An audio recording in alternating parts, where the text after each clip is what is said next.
우리가 하나님을 잘 믿으려면 성경을 많이 읽고 기도 생활을 열심히 해야 됩니다. 왜냐하면 이 성경은 하나님의 말씀이고 기도는 하나님과 사귐이기 때문입니다. 이 직장에서도 성공하려면 CEO의 그 말을 잘 따르고 또 지도자와 좋은 신뢰관계를 가져야 하는 것과 같습니다. 그런데 이 성경을 읽어보면 이 성경은 하나님의 계명으로 가득 차 있는 것을 알 수가 있습니다. 우리가 잘 아는 십계명이 그렇고 모세를 통해 주신 율법이 그렇습니다. 모두가 하나님의 명령입니다. 하나님의 뜻이고 하나님이 원하시는 것입니다. 이 성경에는 모두 613가지 명령이 있는데 그 가운데 하라는 명령은 218가지, 하지 말라는 명령은 그 나머지입니다. 그러면 하지 말라는 명령은 몇 가지입니까? 산수를 여러분 좀 하셔야 돼요. 613에서 218을 빼면 저만큼 산수를 잘 못하시는 것 같은데 365가지입니다. 하라는 명령 218가지, 하지 말라는 명령이 365가지. 그래서 퀴즈를 내겠습니다. 여러분, 성경에서 제일 먼저 나오는 하나님의 명령이 무엇일까요?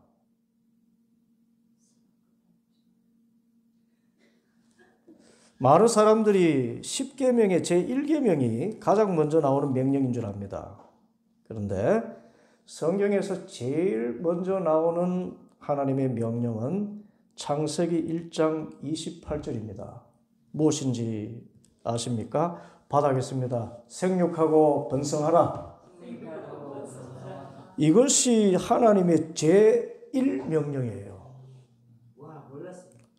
이것만 봐도 하나님의 계명은 우리에게 복 주시려고 하는 것이 틀림이 없습니다. 과연 하나님의 계명을 지키면 이 땅에서 우리의 삶이 얼마나 풍요로워지는지 모릅니다. 그래서 하나님의 사람 모세가 선포했습니다. 신명기 10장 12절 말씀. 이스라엘 자손 여러분, 지금 주 당신들의 하나님이 당신들에게 원하시는 것이 무엇인지 아십니까? 주 당신들의 하나님을 경외하며 그의 모든 길을 따르며 그를 사랑하며 마음을 다하고 정성을 다하여 주 당신들의 하나님을 섬기며 당신들의 행복을 위해서 내가 오늘 당신들에게 명하는 주 당신들의 하나님의 명령과 규례를 지키는 일이 아니겠습니까? 하나님의 계명이 우리의 행복을 위한 것이라고 모세가 분명히 선포했습니다. 여러분, 이 말씀을 믿기 바랍니다. 하나님의 명령과 규례는 우리의 행복을 위해서입니다. 누군가의 말처럼 하나님의 계명은 무거운 짐이 아닙니다. 오히려 우리의 짐을 벗겨주시는 자유의 방책과 같습니다. 예를 들어 10계명 제5계명에 안식일을 기억하여 거룩하게 지키라. 그렇게 말씀했습니다. 여섯 동안은 세상일 열심히 하고 일곱 번째 날에는 푹 쉬면서 하나님을 예배하라는 계명입니다. 그런데 그때나 지금이나 아니 주말에 손님이 제일 많은데 왜 안식일법을 정해서 돈도 못 벌게 하느냐 따지는 사람들이 있었습니다. 그래서 이 안식일법이 우리를 행복하게 하는 계명이 아니라 우리를 힘들게 하는 계명이다. 그렇게 생각하는 사람들이 있었다는 것입니다. 그런데 이 안식일법의 정신이 무엇이었습니까? 여러분, 고대 사회에는 휴식이라는 게 노예에게는 없었습니다. 노예들에게는 쉼이란 전혀 없는 날들이었습니다. 그런데 하나님은 수고하고 무거운 짐진 사람들, 그 당시에 노예들이겠죠. 이 노예와 종들에게 쉼을 주시는 좋으신 하나님이신지라. 고대 사회에서 이 노예들도 쉬게 하시려고 주인들에게 그날을 강제로 쉬게 하신 것입니다. 그래서 안식일법이 결국은 사람의 행복을 위한 것, 수고하고 무거운 짐진 자들을 쉬게 하시려는 하나님의 사랑이 숨쉬는 그런 계명인 것입니다. 이것만 봐도 하나님의 계명은 우리의 행복을 위한 것이고, 그래서 이 사회를 건강하게 하는 것이고, 하나님의 계명은 이 나라를 결과적으로 복되게 만드는 선하고 의로운 명령이 틀림이 없습니다. 그러면 이 모든 하나님의 명령 613가지 규례 가운데 가장 중요한 것이 무엇일까요? 이런 궁금증이 생기지 않습니까? 그래서 우리를 대신해서 어떤 사람이 또 율법을 잘 아는, 성경을 잘 아는 어떤 율법 교사 하나가 예수님께 여쭈었습니다. 마태복음 22장 36절에 선생님, 율법 가운데 어느 계명이 중요합니까? 그때 예수님께서 말씀하셨습니다. 너의 마음을 다하고 내 목숨을 다하고 네 뜻을 다하여 주 너의 하나님을 사랑하라. 이것이 가장 중요하고 어떤가 계명이다. 둘째 계명도 이것과 같은데 너의 이웃을 네 몸과 같이 사랑하여라 한 것이다. 이 두 계명에 온 율법과 예언서 곧 성경의 본뜻이 달려있다. 주님 말씀했습니다. 이 성경에서 가장 중요한 계명이 무엇입니까? 몇 번째 계명입니까? 이렇게 물었는데 예수님의 대답은 하나님을 사랑하고 이웃을 사랑하는 것이 성경 전체의 본뜻이다 말씀했습니다. 이것은 613가지 계명 가운데 하나도 중요하지 않는 계명이 없다는 말씀이지요. 그리고 그것은 모두가 하나님을 사랑하고 이웃을 사랑하는 본뜻에서 나온 계명이기 때문에 다 중요하다라고 말씀하신 것입니다. 다른 말로 하나님을 사랑하고 이웃을 사랑하면 성경의 모든 계명을 다 지킨 것과 같다는 말씀입니다. 그래서 성경에 나오는 하나님의 명령을 한마디로 하면 무엇일까요? 하나님 사랑과 이웃 사랑의 공통 단어가 있죠. 뭡니까? 사랑입니다. 이 사랑만 실천할 수 있다면 이 세상은 하나님 나라의 의와 평강과 기쁨으로 가득 찬 세상이 될 것입니다. 그런데 문제는 어떤 사랑인가 하는 것입니다. 어떤 사랑이어야 하나님의 나라가 우리 가운데 이루어질 수 있을까?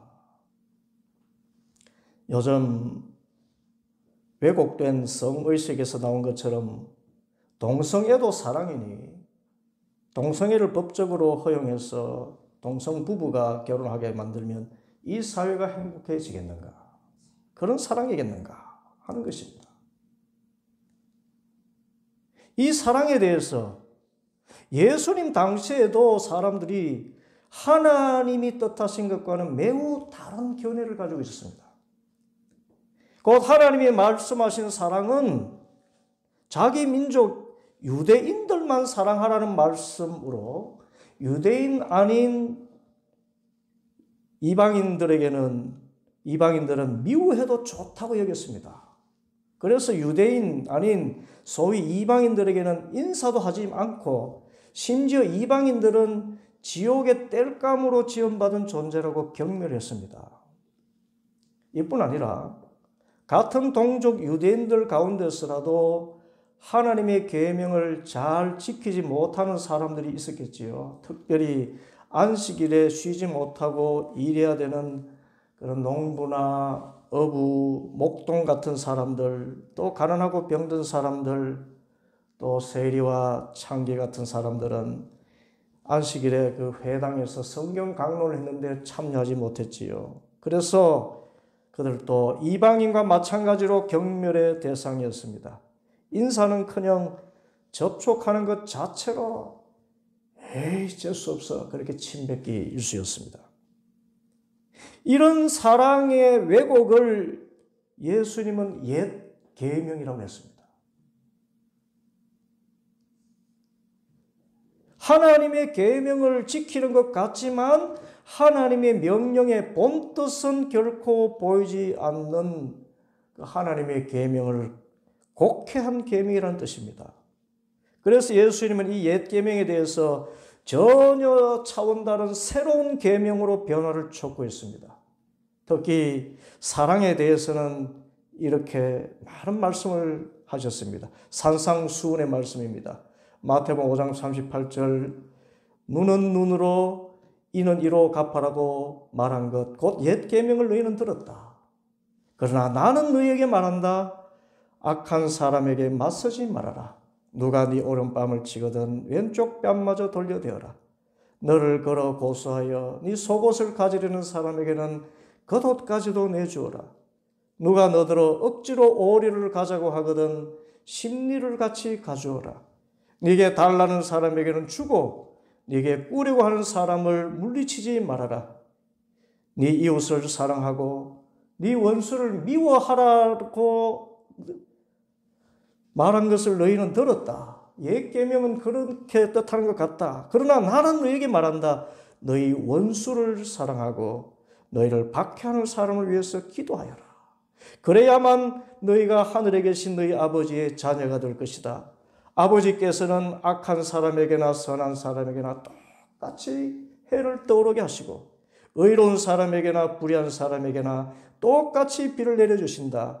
너희를 사랑하는 사람만 너희가 사랑하면 무슨 상을 받겠느냐? 세리도 그만큼은 하지 않느냐? 또 너희가 너희 형제 자매들에게만 인사를 하면서 지내면 남보다 나을 것이 무엇이냐? 이방 사람들도 그만큼은 하지 않느냐? 그러므로 하늘에 계신 너희 아버지께서 완전하신 것 같이 너희도 완전하여라.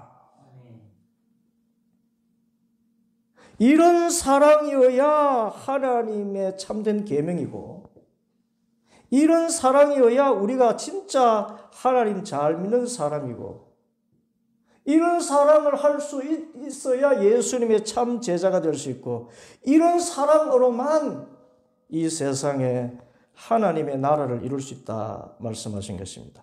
이것이 예수님이 말씀하신 새 계명입니다. 이 세상이 말하는 사랑과는 차원 다른 사랑입니다.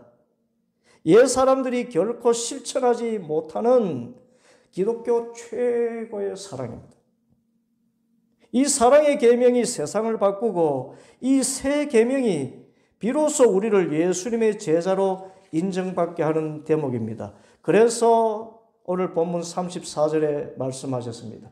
이제 나는 너희에게 새 계명을 준다. 서로 사랑하여라. 내가 너희를 사랑한 것 같이 너희도 서로 사랑하여라. 너희가 서로 사랑하면 모든 사람이 그것으로서 너희가 내 제자인 줄 알게 될 것이다. 한번 받아보겠습니다. 내가 너희를 사랑한 것 같이 너희도 서로 사랑하여라. 예수님이 우리를 사랑한 것 같이 우리가 서로 사랑하면 우리가 사람들에게 저 사람은 예수님의 제자임에 틀림없어 라는 칭찬을 받게 되고 이 땅에 하나님의 나라를 나타내는 삶을 살 수 있다는 것입니다. 이것이 새 계명입니다. 중요한 것은 그냥 내가 좋아하는 사람 사랑하는 것이 아니고 또 내 방식대로 사랑하는 것이 아니고 예수님이 나를 사랑하신 것 같이 서로 사랑하는 것이 새 계명이고 이 세상을 바꾸는 혁명적인 사랑이라는 것입니다. 그러면 예수님이 제자들에게 보여주신 사랑이 어떤 사랑입니까?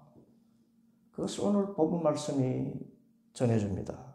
그것은 첫째로 말 그대로 원수까지 사랑하는 사랑입니다. 어떤 사랑요? 원수까지 사랑하는 사랑. 이 사랑을 오늘 본문 말씀에서 예수님이 친히 보여주셨습니다. 때는 십자가에 못 박혀 죽으시려고 잡히시던 날 곧 목요일 밤 최후의 만찬 자리였습니다. 이 사건을 보도한 요한복음 13장 1절은 이렇게 시작하지요. 유월절 전에 예수께서는 자기가 이 세상을 떠나서 아버지께로 가야 할 때가 된 것을 아시고 세상에 있는 자기의 사람들을 사랑하시되 끝까지 사랑하셨다. 어떻게 사랑하셨습니까? 끝까지 사랑하셨다. 그러면 어떤 끝까지 사랑이었습니까? 요한복음 13장 2절에 보면 최후의 만찬을 하던 그때 저녁을 먹을 때에 악마가 이미 시몬 가룟의 아들 유다의 마음속에 예수를 팔아넘길 생각을 불어넣었다 했습니다. 이미 악마에 사로잡힌 사람입니다. 자기 스승을 팔아넘기겠다고 돈독이 잔뜩 오른 마귀 앞잡이입니다. 그런 놈을 제자라고 끝까지 사랑하시는데 이미 보았지만 이 가룟 유다의 발을 씻기셨습니다. 지금이라도 회개하라고. 그래도 다른 사람들 앞에서 너 나를 팔아넘길 작정이지 라고 말하면 제자가 너무 심각하게 무너질 것 같아서 그런 말씀도 하지 않고 묵묵히 그 원수인 제자의 발을 씻기셨습니다. 그리고 오늘 본문을 보면 21절에 예수께서 마음이 괴로우셔서 드러내어 말씀하셨다. 내가 진정으로 너희에게 말한다. 너희 가운데 한 사람이 나를 팔아넘길 것이다. 이렇게 다시 한번 가룟 유다에게 회개할 기회를 주셨습니다. 악한 생각 가지고 나를 해롭게 할 때만 기다리는 원수에게 바로 복수하지 않고 그가 회개하고 또 회개할 기회를 거듭 주시는 것입니다. 그래도 회개하지 않는데 예수님은 계속 놀라운 사랑을 끝까지 행하십니다. 이제 너희 가운데 한 사람이 나를 팔 것이다 라고 하니까 예수님 품에 기대어 있던 한 제자, 아마 요한이었던 것 같습니다. 이 요한이 여쭙니다. 주님, 그가 누굽니까? 그러자 주님께서 말씀하시는데 26절에 내가 이 빵 조각을 적셔서 주는 사람이 바로 그 사람이다. 그리고 그 빵 조각을 적셔서 시몬 가룟의 아들 유다에게 주셨습니다. 여러분, 이것은 참으로 놀라운 사랑이에요. 빵 조각 적셔 주는 것이 이것이 무슨 사랑이냐? 여러분, 당시 유대 사회나 지금 이 사회나 잔치의 주인이 가장 신뢰하고 사랑하는 사람에게 첫 잔을 따른다고 합니다. 유대 사회에는 빵을 포도주에 적셔서 건네는 사람이 가장 친분이 깊은 사람이라고 합니다. 예수님은 자신을 해하려고 꾀하는 원수에게 가장 극진한 친절을 보여주신 것입니다. 그럼에도 그럴수록 마귀는 더 발광을 합니다. 27절 그가 빵 조각을 받자 사탄이 그에게 들어갔다. 어떻게 했다고요? 사탄이 그에게 들어갔습니다. 여러분, 악한 사람 계몽할 생각하지 마십시오. 사탄에게 잡혀있는 사람은 대적화해서 고칠 수가 없습니다. 다만 예수님처럼 하시기 바랍니다. 모른 척 하십시오. 다 알면서도 모른 척하고 다만 친절하게 대하고 상냥하게 대하고 인사하고 그렇게 하십시오. 예수님이 끝까지 사랑하신 방법입니다. 원수를 대한 방법입니다. 복수할 생각 안 하고 뜯어 고칠 생각 안 하고 오히려 친절로 빵족을 적셔서 가장 신뢰하는 사람에게 행하는 그런 모습을 보여주셨습니다.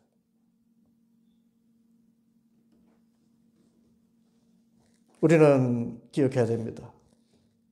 마귀의 도구는 끝까지 마귀입니다.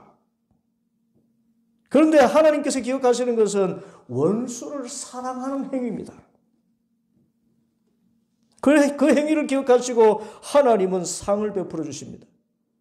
원수는 원수의 길을 갈 뿐입니다. 이런 사랑, 원수까지 사랑, 그래서 모든 사랑을 끝까지 보여주신 후에 가룟 유다에게 비로소 말씀합니다. 네가 할 일을 어서 하여라. 가슴이 먹먹해지는 말씀입니다. 지금 가룟 유다가 이 캄캄한 밤에 나가면 저 밤같이 어두움의 일을 내게 할 원수인데 어떻게 그것을 모른 체 하며 끝까지 사랑하실 수 있는가? 그런데 여러분, 이런 사랑이 새 계명이고 이런 원수 사랑까지 나타내어야 저 사람은 예수님의 제자라구나 라고 사람들이 생각하게 된다는 것입니다. 그리고 이런 사랑이어야 이 세상에 비로소 하나님의 나라의 새싹이 도달하기 시작한다는 것입니다. 이쯤 되면 여기 있는 우리 젊은이들 고민될 것 같습니다. 예수님 믿는 것 정말 어렵구나. 일찌감치 포기해야 되겠다. 그런데 여기서 그치지 않아요. 두 번째는 베드로의 경우입니다. 이 경우는 새 계명은 사람을 끝까지 믿어주는 사랑이라는 것입니다. 어떤 사랑요? 끝까지 믿어주는 사랑. 오늘 말씀 보니까 31절 유다가 나간 뒤에 예수께서 말씀하셨다. 이제는 인자가 영광을 받았고 하나님께서도 인자로 말미암아 영광을 받으셨다. 왜 이런 말씀하셨습니까? 원수까지 끝까지 사랑하는 것을 하나님은 기뻐하신다는 것입니다. 원수 사랑은 하나님을 영광스럽게 하는 일이에요. 그래서 주님께서 진짜 끝까지 사랑하시는 그 사랑을 말씀하셨습니다. 33절 어린 자녀들아 아직 잠시 동안은 내가 너희와 함께 있겠다. 그러나 너희가 나를 찾을 것이다. 내가 일찍이 유대 사람들에게 내가 가는 곳에 너희는 올 수 없다고 하고 말한 것을 기억할 것이다. 십자가 지러 가신다는 말씀이지요. 이것은 제자들은 상상도 하지 못했던 사랑의 끝판입니다. 원수에게 회개할 기회를 주는 것, 원수에게 친절을 베푸는 것을 넘어서서 원수를 위해서 십자가에 대신 피 흘려 죽으시러 가신다는 것입니다. 그 십자가 희생으로 원수까지 하나님의 자녀로 삼으실 뜻을 말씀하신 것입니다. 그러자 베드로가 말합니다. 36절에 시몬 베드로가 예수께 물었다. 주님 어디로 가십니까? 그러자 예수님께서 의미심장한 말씀을 하십니다. 내가 가는 곳에 네가 지금은 따라올 수 없으나 나중에는 따라올 수 있을 것이다. 무슨 말씀입니까? 37절 베드로가 예수께 말하였다. 주님 왜 지금은 내가 따라갈 수 없습니까? 나는 주님을 위하여는 내 목숨이라도 바치겠습니다. 이 베드로의 평소 의리를 봐서는 충분히 그럴 것 같은데 예수님께서 하시는 말씀 38절 예수께서 대답하셨다. 네가 나를 위하여 네 목숨이라도 바치겠다는 말이냐? 내가 진정으로 너에게 말한다. 닭이 울기 전에 너는 3번 나를 모른다고 할 것이다. 예수님은 베드로가 곧 배반할 것을 알고 계셨습니다. 지금 호기롭게 이야기하고 또 평소에도 참 의리 있는 사람 같아도 사람은 어떻게 변할지 모르는 것입니다. 오늘의 친구가 언제 내일의 원수가 될지 모르고 그래서 사람은 믿을 대상이 아닙니다. 오직 예수님처럼 사람은 사랑할 대상일 뿐입니다. 그리고 예수님처럼 그 사람이 지금 실수한다고 그 인간관계를 내팽개어 치지는 말아라는 것입니다. 이후에 사람은 충분히 변화될 수 있다는 기대를 가지고 끝까지 신뢰감을 나타내는 것이 새 계명이고 참 사랑하는 사랑이라는 것입니다. 그래서 말씀한 것입니다. 내가 가는 곳에 베드로 너는 지금은 따라올 수 없지만은 나중에는 따라올 것이다.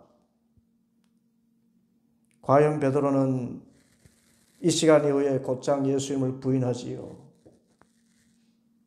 목숨까지 내놓겠습니다 했지만 예수님을 따라가지 않습니다. 못합니다. 그렇지만은 나중에 예수님의 사랑의 음성을 듣고 그가 회복되어서 끝까지 믿어주시는 예수님의 그 사랑의 열매로 초대교회의 최고 지도자가 되고 마지막에는 거꾸로 십자가에 달려 죽기까지 주님을 참으로 따른 제자로서 삶을 나타내었습니다. 바로 지금 이 모습이 아니라 하나님께서 변화시켜 주신 새로운 모습으로서 베드로를 바라보고 신뢰감을 나타내고 사랑하신 예수님의 끝까지의 사랑, 그 새 계명의 모범인 것입니다. 과연 이 세상을 밝고 맑고 아름답게 만드는 것은 사랑입니다. 사랑뿐입니다. 그러나 우리의 사랑은 세상 사람들의 사랑, 고상한 사람들이 노래하는 그 시적인 사랑도 넘었습니다. 그것은 끝까지 가는 사랑인데 원수가 회심하기까지 끝까지 사랑의 끈을 놓지 않고 약점 많은 사람도 쉽게 단죄하지 않고 끝까지 신뢰감을 나타내고 마침내 저와 여러분 같은 죄인을 위해 대신 십자가에 피 흘려 죽기까지 사랑하신 그 사랑입니다. 이 사랑이 우리의 삶을 바꾸고 이 세상을 하나님의 나라로 바꾸고 무엇보다 이 사랑이 우리를 예수님의 참 제자로 이 세상에 선한 영향력을 미치게 하는 가장 아름다운 힘이라는 것, 이 말씀을 새겨서 이 끝없는 사랑에 도전하며 새 계명을 실천하며 살아가는 사랑하는 성도들 다 되기를 간절히 소원합니다. 기도하겠습니다.